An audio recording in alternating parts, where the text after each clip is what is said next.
Tay, yung boyfriend niya ate may baril. Paano mo naman nalaman, anak? Kasi narinig ko po sa kwarto ni ate, sabi niya, iputok mo sa labas, wag sa loob, dahil delikado.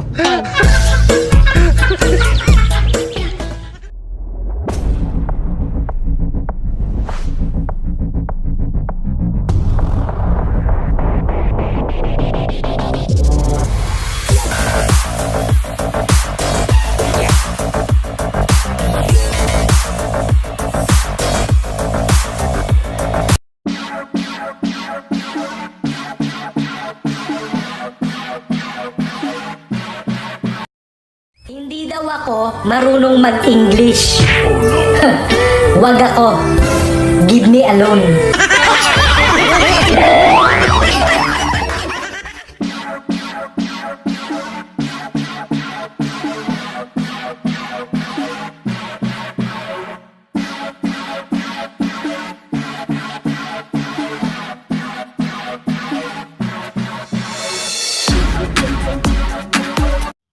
Kapag na-inlove ka sa pandak, isa lang ibig sabihin nun.